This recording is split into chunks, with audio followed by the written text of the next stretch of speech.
हम लोग सिर्फ इस बात की परवाह करते हैं कि क्या हम कुछ समाज के लिए कर पा रहे हैं या नहीं कर पा रहे हैं। फिर दूसरी बात, जो हम कर रहे हैं क्या उसकी समाज को जरूरत है या नहीं है। बस ये दो बातों की चर्चा करते हैं। इसके अलावा SC/ST एक्ट में किसी मनुवादी के खिलाफ जब मुकदमा दर्ज करा दिया तो क्या वो शांत हो गया? आपको इंस्टेंट रिलीफ मिला, जो भी आपके लिए रिमेडी है वो आपको मिल गई, लेकिन वो इंस्टेंट रिलीफ है, परमानेंट रिलीफ नहीं है। और बुद्ध किसी बात करते हैं, बुद्ध बात करते हैं परमानेंट रिलीफ की। आपको अगर याद हो तो अंगुलीमाल डाकू जो है उसको क्या करा बुद्ध ने? इंस्टेंट रिलीफ क्या था कि बहुत बड़ी सेना लेकर जो है राजा प्रसेनजी को भेजते वहां पर और उसको गिरफ्तार करवा लेते या उसकी हत्या करवा लेते, तो लोगों को जो है इंस्टेंट रिलीफ मिल जाता। लेकिन बुद्ध जानते थे कि ये जो है इंस्टेंट रिलीफ जो है परमानेंट रिलीफ पूर्ण है। बुद्ध का धर्म जो है कि हमें जन्म से लेकर मृत्यु तक सब कुछ खोल बताया है कि क्या चल रहा है, इस संसार का निर्माण कैसे हो रहा है, हमारा निर्माण कैसे हो रहा है, हमें हमारा उद्देश्य क्या है। किसी से पूछूं कि इस जीवन का उद्देश्य क्या है, किसी को मालूम है? आदमी जन्म क्यों लेता है? कोई भी प्राणी जन्म। सुमन जी तो पिछले 11 महीने से लगातार जुड़ रही हैं और उनसे जान सकते हैं आप जो कितना उन्होंने जो अध्ययन किया है और कितना कुछ याद कर लिया उन्होंने जो है। धम्पद कितने पद आपको याद है? 10 पद उनको धम्पद के याद है। जरा कुछ सुनाइए ना, यहाँ पर आइए। अकोची मन अवधि मन अजय मन आसी में ये चैतन्य उपनयंती वैरम तय सुख सन्न सम्मति न ही वेरे निवेरानी सम्मति दे कुदाचने एवरेंच सम्मति ऐसो धम्मो सनंतनो परिचय न विजानंती मैं मेथे यमामसे ये च तथ्य विजानंती ततो सम्मति मेदगा सुभानुपसिंग वेरंतं इंद्रियसु असंगतं भोजन महि च अमतयु कुसितं हीन वीर्यं तंग विन पसति मारो बातो। मैं उससे ईर्ष्या करूंगा तो उसका रिजल्ट क्या होगा? उसका रिजल्ट ये होगा कि मैं उसके पीछे बढ़ा रहूंगा, अपना काम छोड़ दूंगा। उसका रिजल्ट ये होगा कि उसका नुकसान कर दूंगा, चाहे वो समाज के लिए कितना अच्छा काम कर सकता हो। अगर वो समाज के लिए अच्छा काम कर सकता था और मैं उसका नुकसान कर रहा हूँ तो समाज का काम रह गया। और मेरा उद्देश्य क्या है? मेरा उद्देश्य है समाज का काम करना। मैं भी समाज का काम कर रहा हूँ, तुम भी समाज का काम कर रहे हो, तो होना तो ये चाहिए कि जो ईर्ष्या हमारे बीच में आ रही है और मुझे पता भी लग गया है कि ईर्ष्या मेरे भी मन में आ रही है, तो मैं उसको जो है शांत करने का काम करूं और चाहे मन करे ना करे लेकिन उसके साथ खड़ा हो जाऊं। अगर इतना भर कर लें हम लोग जो है तो मैं ये समझता हूं कि इकट्ठे होकर वो सत्ता भी हासिल कर लेंगे और संविधान भी बच जाएगा। लोग अभी कुंठित मानसिकता के शिकार जो है यहाँ पर वीडियो देखेंगे तो उस पर कमेंट लिखेंगे 5 मोमबत्ती होनी चाहिए, पंचशील का प्रतीक है, 8 मोमबत्ती होनी चाहिए, अष्टक प्रतीक है, बाबा साहेब पे जो है फूल माला चढ़ाई है, यहाँ फूल लगाने चाहिए, ऐसा करना चाहिए।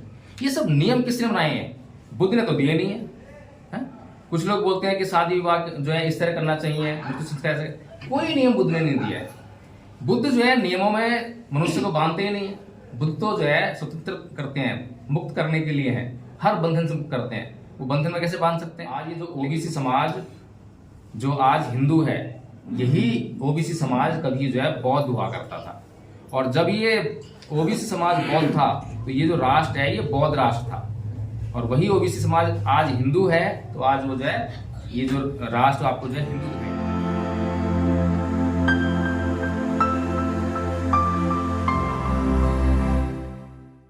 बहुत अच्छा वक्ता नहीं हूँ, बहुत खराब वक्ता हूँ, लेकिन चर्चा करने जानता हूँ बस, और चर्चा ही करेंगे। आज संविधान दिवस मना रहे हैं और संविधान दिवस मनाने की हमें खुशी हो रही है।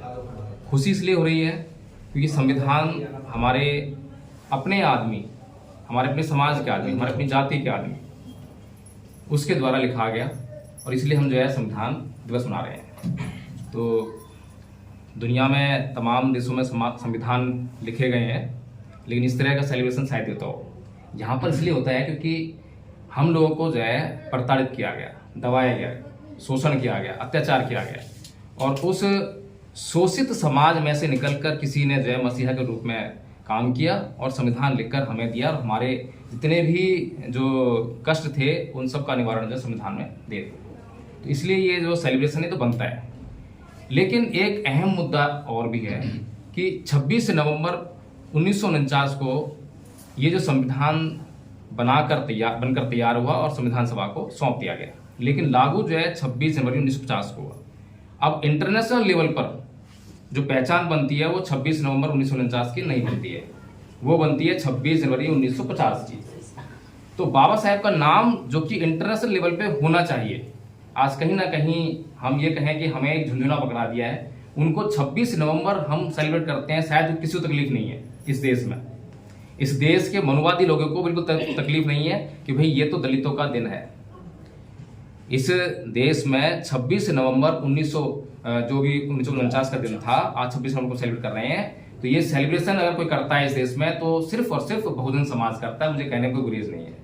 गलत कह रहा हूँ, सही कह रहा हूँ? और बहुजन समाज में भी बहुत छोटा तबका जो जाग गया है, जो जागरूक हो गया है, जो समझता है, जो संघर्ष कर रहा है। तो इस तरह से हमने परम पूज्य बाबा साहब डॉक्टर भीमराव अम्बेडकर को कहने सीमित कर दिया है। तो मेरा एक विचार है कि 26 नवंबर से ये प्रोग्राम जो है स्टार्ट होना चाहिए और 26 जनवरी को जो है ये चरम पर होना चाहिए। उस दिन इतने बड़े लेवल पे प्रोग्राम हो ताकि जो है, क्योंकि उस दिन जो है सारी मीडिया और पूरी दुनिया से जो है हमारे जो क्या नाम है अतिथि भी इस सेलिब्रेशन में आते हैं। पूरी दुनिया नजर उस दिन पे होती है। तो ये तो हो गई संविधान दिवस पे बात जो है संविधान के अंतर्गत, और संविधान के अंदर जो हक अधिकार हैं उन पर तमाम वक्ताओं ने रोशनी डाल दी है।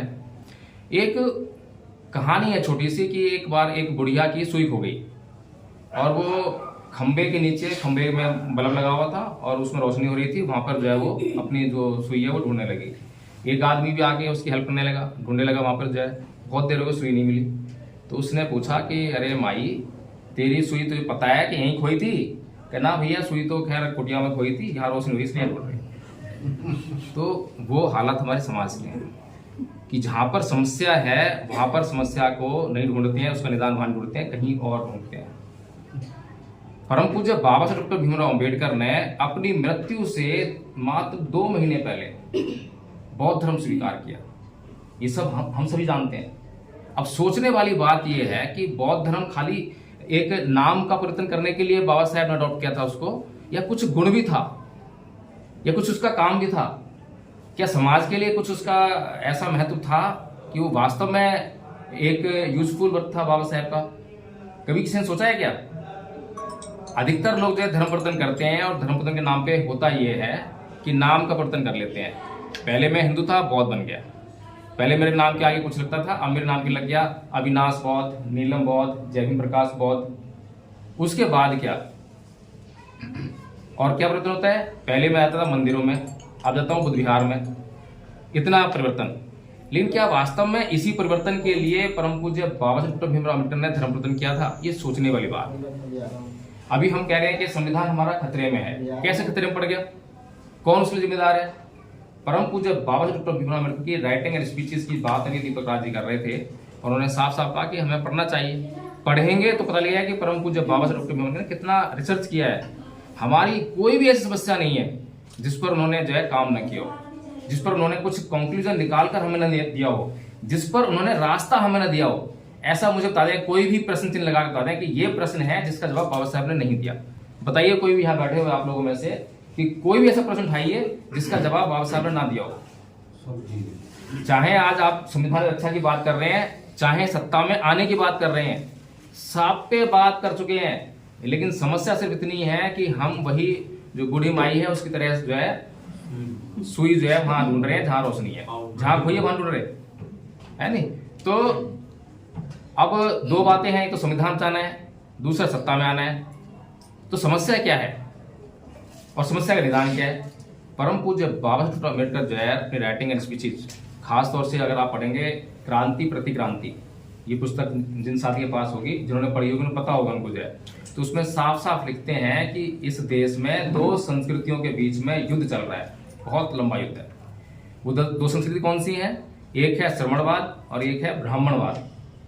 ब्राह्मणवाद जो कि शोषण और अत्याचार का प्रतीक, और उसने शोषण अत्याचार करके समाज में जो है इतना नुकसान कर रखा था, जिस नुकसान की भरपाई और उससे उबारने का काम जो है तथागत बुद्ध ने किया। अपने जो सिद्धांत उन्होंने जो इवोल्यूट किए थे उनको प्रचार प्रसार करके जो है, अब जो उन्होंने भरपाई की उसकी जो है जो नुकसान की और जो समाज में समानता स्थापित की, लोगों को जो है इतना आराम दे दिया, तो उसके बाद जो है वो क्रांति थी, वो जो है तथागत बुद्ध की क्रांति थी, जो उन्होंने काम किया, जो उस व्यवस्था को उलट दिया, जो असमानता थी उसको समानता में चेंज कर दिया, जहां पर जो शोषण अत्याचार था वहां उससे निजात दिला दी।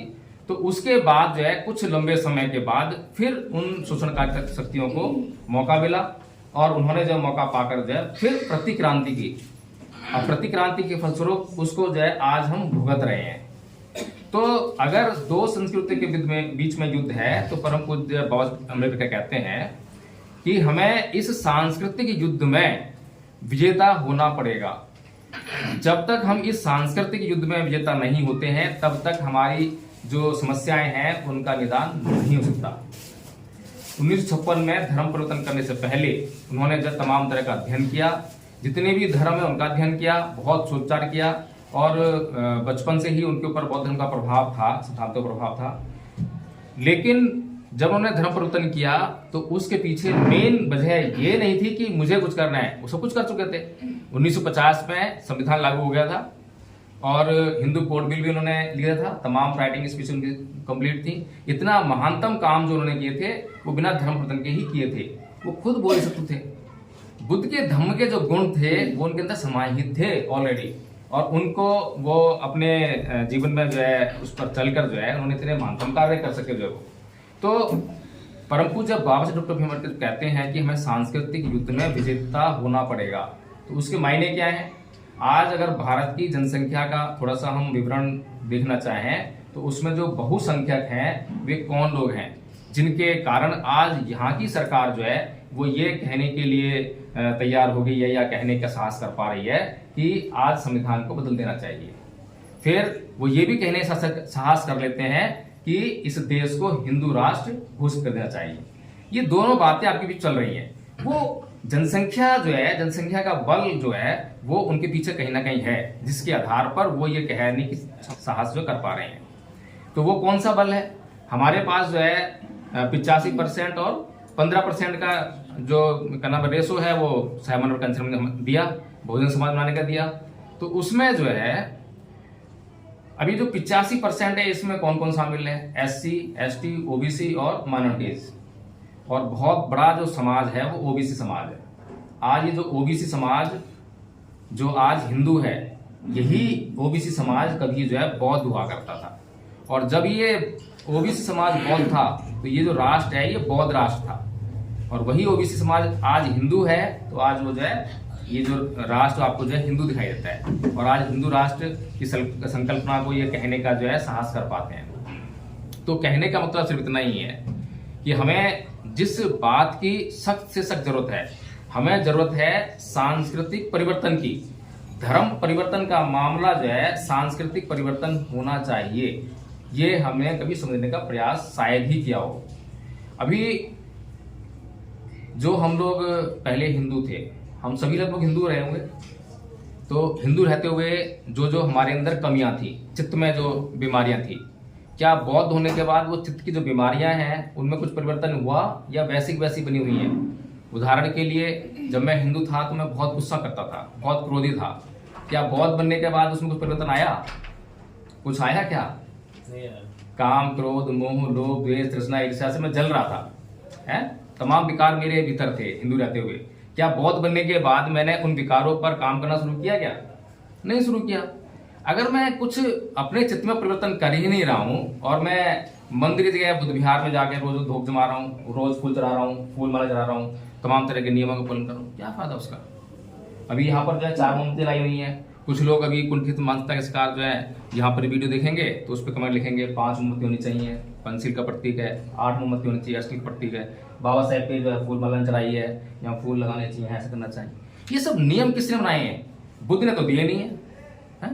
कुछ लोग बोलते हैं कि शादी विवाह जो है इस तरह करना चाहिए, कोई नियम बुद्ध ने नहीं दिया है। बुद्ध जो है नियमों में मनुष्य को बांधते ही नहीं है। बुद्ध तो जो है स्वतंत्र करते हैं, मुक्त करने के लिए हैं, हर बंधन से मुक्त करते हैं। वो बंधन में कैसे बांध सकते हैं? लेकिन हम समझ ही नहीं पा रहे हैं कि हमारी समस्या क्या है। हमारी असली समस्या है सांस्कृतिक परिवर्तन की, और हमारे इस सांस्कृतिक परिवर्तन ना होने के कारण जो है हम आपस में ही एक दूसरे से ईर्ष्या करते हैं, कलह करते हैं, एक दूसरे से कंपटीशन करते हैं। आज देखें तो बहुजन समाज के पास जो है क्या बौद्धिक क्षमता नहीं है क्या? अगर हम जो देखें मतलब जो बौद्धिक स्तर पे हमारे पास जो है डॉक्टर लक्ष्मण यादव हैं, किस रूप में आते हैं? बहुत क्षमता है ना, प्रोफेसर है, PhD कर रखी है, रतन लाल जी है? और मतलब तमाम नाम गिने जाएं, ऋतु है और क्या नाम है, इंदु चौधरी जी हैं, बहुत बड़े नाम गिने जा सकते हैं जो कि बौद्धिक स्तर उनका कम नहीं है। PhD की है तो बौद्धिक स्तर ऊंचा ही तो है। लेकिन समस्या क्या है? ये इकट्ठा क्यों नहीं हो पाते? अभी जंतर मंतर से आ रहे हैं हम लोग जो है, जंतर मंतर पर जो है अभिषेक जाटव जो एक अभियान चला रहा है, वो है कि इकट्ठा होने का, कि सारे नेताओं को इकट्ठा होना चाहिए। ये तो वही बात हुई कि भगवान बुद्ध ने जो है वो बताया कि धम्म क्या है, कि सब पापस सकड़न कुशल सुखसमता सत्य प्रयोगपन एतम बुद्ध भाषण, कि सभी प्रकार के पापों का न करना, सभी प्रकार के पुण्य कर्मों करना और अच्छे और बुरे कर्मों के बीच के भेद को जानने के लिए अच्छे और सच्चे चित्त का निर्माण करना, यही धर्म है। अब ये बात हम में से कौन नहीं जानता? सब जानते हैं पाप नहीं करना चाहिए। किसी बच्चे से पूछने बोले अच्छे काम करने चाहिए, बुरे नहीं करने चाहिए, वो भी ये बोल देगा। लेकिन समस्या ये है कि अच्छे काम करने के लिए चित्त का निर्माण कैसे हो। बुद्ध में और तमाम संतों में बड़ा फर्क है। गुरु नानक देव, कबीर देव, कबीर साहब, रवि क्या नाम है, बहुत सारे संत आए। सभी संतों ने हमें जो है अच्छी अच्छी बातें बताई। बोले कि भाई आपको जो है नशा पान नहीं करना चाहिए, चोरी नहीं करनी चाहिए, झूठ नहीं बोलना चाहिए। पंसील करते ना हम जो है, पंसील में भी करा हमने, यही बोला है। लेकिन इसका आचरण हम कर पाए, वो मानसिक स्थिति को कैसे तैयार करें। ये जो सारे नेता जो हमारे आकर जो है मंच पर आते हैं और हमारा दुख रोते हैं, ये बहुजन समाज का सबसे बड़ा हितैषी मैं ही हूँ, मुझसे बड़ा हितैषी कोई नहीं है। लेकिन तुम भी हितैषी हो, वो भी हितैषी है, वो भी हितैषी है, तुम भाई फिर सत्ता से दूर कैसे हो? है? अगर तुम सारे लोग इकट्ठे होकर मिल जाओ, तो अगर मान लो हमारे समाज को नुकसान कर रहा है, आरोप लगाते हैं कि बीएसपी जो है क्या नाम है, बोर्ड कहते हैं सोटिकर जो है बेचती है, ये करती है, वो करती है। ठीक है, तुमने दूसरा बनाया कोई प्लेटफॉर्म जो है, तुम्हारे प्लेटफॉर्म दूसरा नहीं बना, तुम्हारे कई प्लेटफॉर्म बन गए। तुम्हारा अलग है, तुम्हारा अलग है, तुम्हारा अलग है। तो तुम्हारे प्लेटफॉर्म अलग क्यों है? इकट्ठे क्यों नहीं हो पा रहे हो? कारण वही है कि तुम लोगों ने जो है अब तक बाबा साहेब डॉक्टर भीमराव अम्बेडकर पढ़ाई नहीं है। बुद्ध धर्म की तरफ तुम्हारा ध्यान ही नहीं गया है। कोई जो है अपने आप को सिख कहता है, कोई मुसलमान कहता है, कुछ भी कहिए, लेकिन कम से कम बौद्ध धर्म के जो गुण हैं, बुद्ध ने कभी किसी को बौद्ध बनने तो कहा नहीं है। कभी किसी ने सुना है कि बुद्ध ने किसी को बौद्ध बनाया हो? बुद्ध ने कभी किसी को बौद्ध नहीं बनाया। बौद्ध होना मतलब एक समुदाय को इकट्ठा कर देना। जैसे ही समुदाय बनेगा, दूसरा समुदाय जो उसके हित हैं, ये समुदाय के हित हैं, आपस में टकराव होगा। बुद्ध ने तो केवल यही कहा है कि अपने चित्त में अगर कुछ विकार हैं तो उनको निकाल बाहर करो, उनको शुद्ध करो। चित्त की शुद्धि ही आपकी मुक्ति का मार्ग है। इतना भर कहा है। अब बताइए इस बात को किस पे लागू करें, किस पे ना लागू करें? मुसलमानों को छोड़ दें, सिख को छोड़ दें, ईसाई को छोड़ दें, कोई छोड़ा सकता है क्या? बताओ, किसी जरूरत नहीं है। बुद्ध का धम्म एकमात्र ऐसा धम्म है जो सार्वजनीन है, सर्वकालिक है, सार्वभौमिक है, वो किसी में भेद नहीं करता। तो अब हमारे समाज के जो नेतृत्व करने वाले लोग हैं, जो मंच माइक लेकर जो बड़े बड़े भाषण देने वाले लोग हैं, क्या उनको ये बात समझ आती है? क्या जब उनके भीतर दूसरे नेता के प्रति ईर्ष्या होती होगी? अब हम यहाँ बैठे हुए हैं, हमारे भीतर भी कभी भी जब जो है ये जो विकार होते हैं, काम, क्रोध, मोह, लोभ, द्वेष, तो कभी भी पैदा होती होगी, तो हमें क्या पता नहीं लगता क्या कि मुझे अब इससे ईर्ष्या हो रही है? मालूम पड़ता नहीं पड़ता? जब मुझे ईर्ष्या हो रही है, मुझे मालूम पड़ेगा, तब तो मैं उस पर काम कर लूँ कि मैं उससे ईर्ष्या करूंगा तो उसका रिजल्ट क्या होगा? उसका रिजल्ट ये होगा कि मैं उसके पीछे बढ़ा रहूंगा, अपना काम छोड़ दूंगा। उसका रिजल्ट ये होगा कि उसका नुकसान कर दूंगा, चाहे वो समाज के लिए कितना अच्छा काम कर सकता हो। अगर वो समाज के लिए अच्छा काम कर सकता था और मैं उसका नुकसान कर रहा हूँ, तो समाज का काम रह गया। और मेरा उद्देश्य क्या है? मेरा उद्देश्य है समाज का काम करना। मैं भी समाज का काम कर रहा हूँ, तुम भी समाज का काम कर रहे हो। तो होना तो ये चाहिए कि जो ईर्ष्या हमारे बीच में आ रही है, और मुझे पता भी लग गया है कि ईर्ष्या मेरे भी मन में आ रही है, तो मैं उसको जो है शांत करने का काम करूँ, और चाहे मन करे न करे लेकिन उसके साथ खड़ा हो जाऊँ। अगर इतना भर कर लें हम लोग जो है, तो मैं ये समझता हूं कि इकट्ठे होकर वो सत्ता भी हासिल कर लेंगे और ये संविधान भी बच जाएगा। संविधान बचाना इतना आसान था, लेकिन आज हमने संविधान बचाना इतना मुश्किल कर दिया है कि 18 अप्रैल का जो आंदोलन, 18 का उसका 2 अप्रैल का 2 अप्रैल का जो आंदोलन हमें करना पड़ा, रोड को उतर कर, इतनी हिंसा हमें करनी पड़ी, इतनी हिंसा हमें झेलनी पड़ी, वो सब जो है हमारी क्या कहते हैं उसको जो है कि नहीं, हमारी जो है बदअकली के कारण हुआ कि हमने जो थोड़ा दिमाग लगाया नहीं। बाबा साहब डॉक्टर भीमराव अम्बेडकर ने संविधान के माध्यम से, चाहे कोई आदमी अनपढ़ है चाहे पढ़ा लिखा है, सबको जो है प्राइम मिनिस्टर बनने का अधिकार दिया है ना सबको जो है। लेकिन हमने उस वोट का अधिकार जो है उसका इस्तेमाल करने की भी सोची नहीं कि हम कैसे करें और कैसे करवाएं समाज से जो है, इस पर कोई फोकस नहीं है। अभी एक चीज देखें कि हमारे समाज का जो पढ़ा लिखा वर्ग है, जिसने नौकरी प्राप्त कर ली है, कोई IAS है, कोई IPS है, बड़े बड़े अधिकारी जो है, उनकी टेंडेंसी क्या चलती है कि पूरी जिंदगी जो है मैं नौकरी करूं, उसकी नौकरी के पूरे मजे लिया, उस पर रिटायरमेंट होने के बाद जो मैं समाज में निकलूं, फिर जो है MLA MP बनने का लिए मैं चुनाव लड़ूं। ये टेंडेंसी बहुत से लोग तो पार्टी बना के काम करते हैं। होना क्या चाहिए? होना ये चाहिए कि ये बुद्धिजीवी वर्ग है, इस बुद्धिजीवी वर्ग को जो है, इस जो समाज में जो क्या नाम है बेरोजगार युवा हैं, अपनी जो शक्ति को जो है वैसी वेस्ट कर रहे हैं, उनको इकट्ठा करके, उनको ट्रेंड करके उनको नेता बनाए। अगर उनको नेता बनाने का काम करे और उनको चुनाव लड़वाए तो उससे शक्ति पैदा होगी। भाई एमएलए एमपी तुम बनो लोकसभा में, और क्या नाम है विधानसभा में तुम लोग जाओ, तुम्हें चुनाव लड़ाएंगे, तुम्हें पैसा लगाएंगे तुम्हारे पीछे, और तुम्हें जो हमारी सारी जितनी भी हमारी कैपेबिलिटी है सब तुम्हारे पीछे लगाएंगे। जब कोई भी विधानसभा में आप एमएलए जिताकर भेजते हो तो वहां पर जो है आपको एक ताकत मिलती है। केजरीवाल ने यहाँ पर सरकार बनाई दिल्ली में, तो 2 राज्यसभा में एमपी भेजने की ताकत मिली, उसको मिली ना, डायरेक्ट भर्ती थी वो जो है। वो कोई चुनाव लड़के तो नहीं गए, वो चुनाव लड़के नहीं गए ना। तो ऐसी शक्ति जो है, जब भी आप विधायक बनाओगे, जब भी आप लोकसभा में लोगों को जिताकर भेजोगे तो आपको भी वो शक्ति मिलेगी। तब वहां पर बुद्धिजीवी वर्ग का काम है, विधान परिषद में काम है, राज्यसभा में काम है, यहाँ पर बुद्धिजीवी वर्ग का काम है।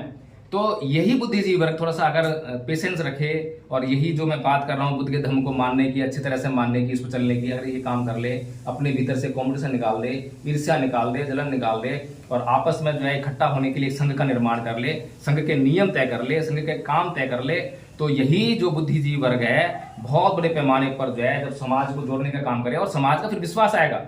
आज समाज में ये प्लेटफॉर्म लेके जा रहा है, कोई ये पार्टी लेके जा रहा है, अब समाज क्या करे? किसी को चंद्रशेखर लग रहा है अच्छा, किसी को मायावती से लड़ रही है, किसी को रतनलाल, किसी को लक्ष्मण यादव। अब किसको वोट करे समाज? और सबको अगर मान लो बांट दें वोटों जो है तो समाज क्या जीत पाएगा? क्या 85% बन पाएगा? क्या बहुजन समाज बन पाएगा? हम लोगों के पास जो है इतनी बड़ी ताकत है, इतनी बड़ी शक्ति है। काय की शक्ति है? बाबा साहेब संविधान शक्ति है।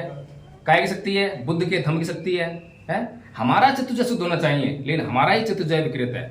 जबकि जिसको हम दुश्मन कह रहे हैं वो अपने चित्त को हमेशा जो शुद्ध रखता है। आप आरएसएस को देखिए, आरएसएस सबसे पहले क्या काम करती है?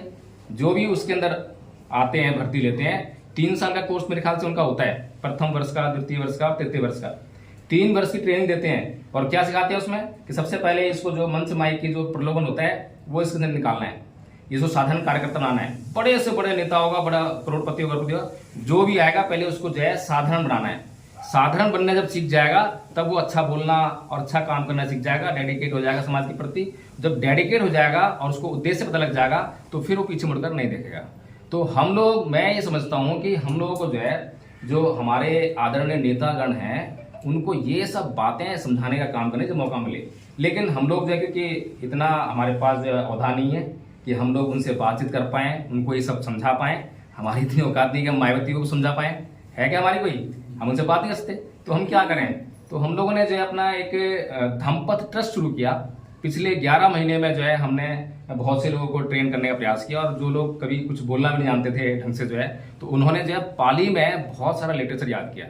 और संस्कार जो है, हम चाहते हैं कि जो संस्कार जो है हमारे घर में, बर्थडे हम मनाते ही बच्चों का, विवाह संस्कार होते ही हैं, गृह प्रवेश संस्कार भी होते ही है, तमाम वो संस्कार होते ही हैं। लेकिन कई बार क्या होता है कि हमें या तो सुविधा नहीं मिल पाती है या लोग नहीं मिल पाते हैं, तो उसकी वजह से जो है हम उन्हीं संस्कारों को अडॉप्ट कर लेते हैं जो अब तक करते आए हैं।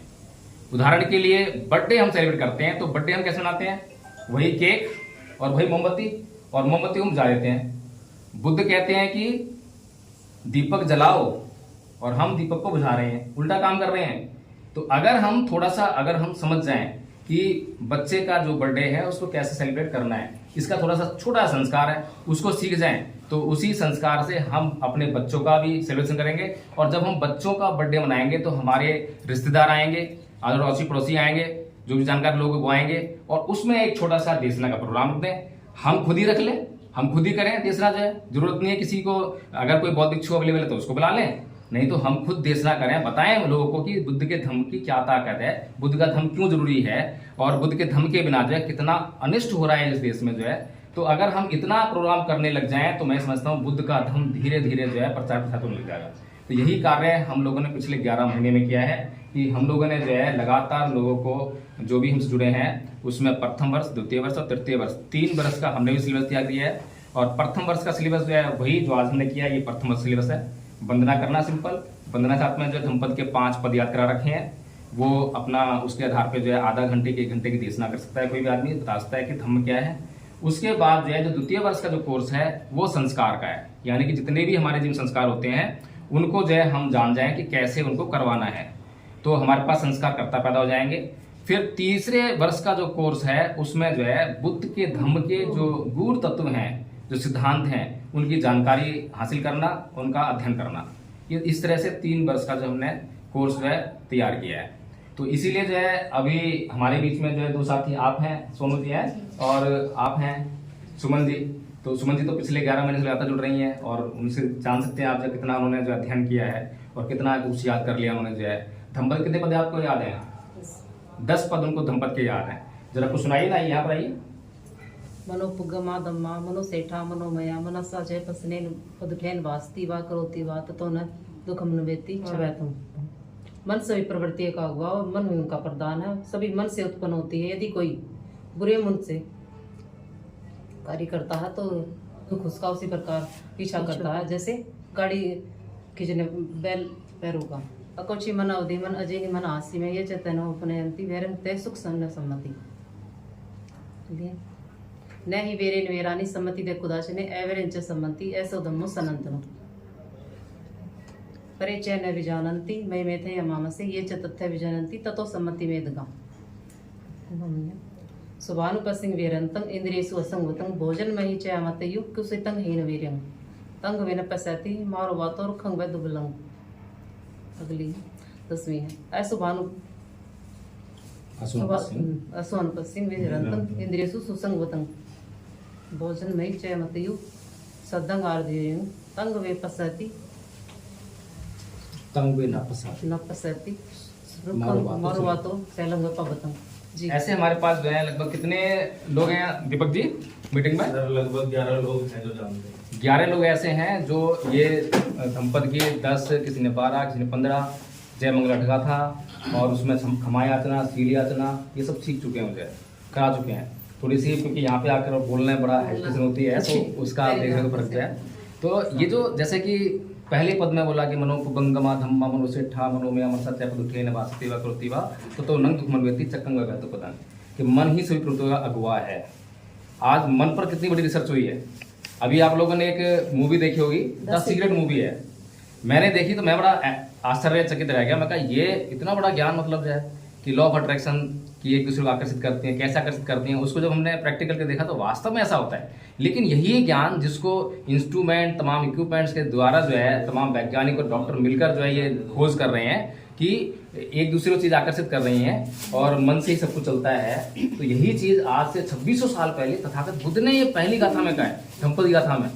और बुद्ध ने कैसे किया, कैसे कहा है, वो कौन सा ज्ञान था, वो कौन सा तरीका था। तो हमें वो तरीका जो है, जिस तरीके से बुद्ध ने प्रज्ञा को हासिल करके इस संसार को सुखमय बनाने का काम किया, तमाम जो भी व्यक्ति, कोई भी व्यक्ति, अब हम लोग जो है मोटे मोटे तौर पर जो है वंदना कर ली, हमने वंदना में 5 सील पढ़ लिए, लेकिन 5 सील हम जो है फॉलो कर लिए तो कर लिए, नहीं करे तो नहीं करे, उसके बाद कुछ नहीं है। बहुत अधिकतर लोग जो है अष्टांगिक मार्ग भी नहीं जानते होंगे कि अष्टांगिक मार्ग क्या होता है। अष्टांगिक मार्ग जानते हो तो उसको फॉलो कैसे करते हैं, काम कैसे करता है, बुद्ध के और कौन से सिद्धांत, कितना महत्वपूर्ण है बुद्ध का धर्म जो है कि हमें जन्म से लेकर मृत्यु तक सब कुछ खोल बताया है कि क्या चल रहा है, इस संसार का निर्माण कैसे हो रहा है, हमारा निर्माण कैसे हो रहा है, हमें हमारा उद्देश्य क्या है। किसी से पूछूं कि इस जीवन का उद्देश्य क्या है, किसी को मालूम है? आदमी जन्म क्यों लेता है, कोई भी प्राणी जन्म क्यों लेता है, उद्देश्य क्या है? मैंने यही प्रश्न किया था। मैं बाई बर्थ बुद्धिस्ट हूँ, मेरे पिताजी ने बुद्धिज्म अपनाया था और हमारे यहाँ भी एक संस्था थी बौद्ध मैत्री संघ करके जो है, तो वे लोग बहुत एक्टिविटीज करते थे। तो उनसे मैंने यही प्रश्न किया कि साहब मुझे एक प्रश्न तंग कर रहा है। वो प्रश्न ये है कि हम जन्म क्यों लेते हैं? जन्म लेते हैं, स्ट्रगल शुरू आता है, बड़े होते हैं, बड़े होते हमारे को बहुत स्ट्रगल करना पड़ता है, पढ़ाई लिखाई करनी पड़ती है, इतनी अध्ययन करना पड़ता है, फिर नौकरी हासिल कर ली, फिर नौकरी करते हैं पूरी जिंदगी, फिर मर जाते हैं। क्या मरने के लिए हमने जो है जन्म लिया था? तो समझ में नहीं आ रहा कुछ जो है। तो मैंने पूछा तो कोई जवाब नहीं था। जब हमारे पास किसी प्रश्न का जवाब नहीं होता तो सामने से जो है थोड़ा सा विश्वास कम होता है। अब बुद्ध जो है इस बात का प्रश्न का आपको उत्तर देते हैं, लेकिन बुद्ध जो उत्तर देते हैं वही जान पाएगा जो अध्ययन करेगा। अध्ययन से हमारा कोई नाता नहीं है। बुद्ध और उनका धम्म परम पूज्य बाबा साहब डॉक्टर भीमराव अम्बेडकर ने बड़ी मेहनत के द्वारा तैयार किया। हम में से कितने लोग हैं जिन्होंने उसका एक बार अध्ययन कर लिया है? एक बार बताएं जरा, एक बार अध्ययन कर लिया पूरी किताब का? कोई है हम में से? सर मेरी खत्म होने वाली है। हाँ, खत्म वाली है। आप तो छापे कर रहे हैं कल से, वही अध्ययन है ना।